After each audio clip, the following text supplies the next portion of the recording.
Hey there, hope the background noise here from a couple of cars driving by isn't that bad, but I just absolutely had to catch the thought on a video before it would kind of escape my mind. And that is that up until the point, no, I'll say it differently. Who are you getting your financial advice from? And when I got that question a couple of years ago from a friend, it really dawned on me, wow. And he asked, well, those people who are giving you advice, what success have they had? And do you want that success that they have? And, well, I was then looking at these registered financial advisors sitting in my bank, and all of them were quite old, and some of them looked as if they should really be in retirement age, or that they were well beyond retirement age. And I was thinking, well, they don't seem so successful, so why should I copy what they do? Now that doesn't make any sense. Like, let's say you're into archery, and you have a teacher who teaches you how to do that bow and arrow. And he's promising you to be like Robin Hood, not alluding now to that trading platform at all. That was just a spontaneous idea to pick Robin Hood. You know, Robin Hood from the fables, that he was so great in with his bow and arrow.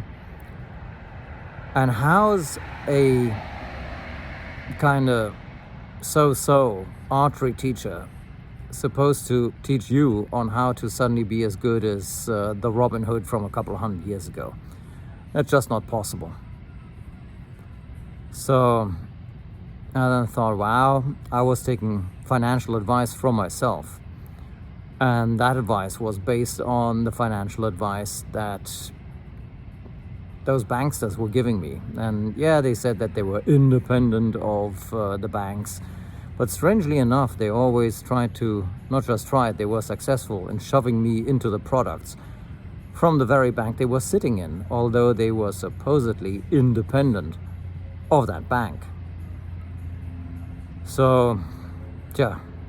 And when we look at the average financial success of an employee here in the United States, for example, but pick your country, what is the average success of a retiree in the IRA 401k? Well, according to Fidelity and Vanguard, that is just below 100k at retirement age.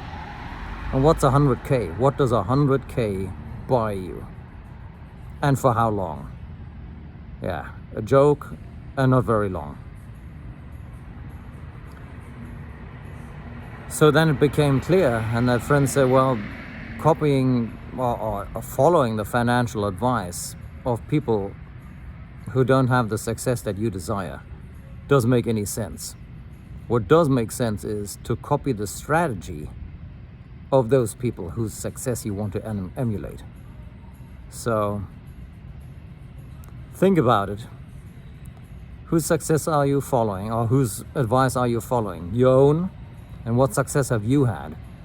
Nothing against you, but I know what success I had and what that was based on. So maybe you also want to copy the strategy of the people who have the fruit on the tree, and not the listless plan of those who are still financially dependent. Take care, till soon.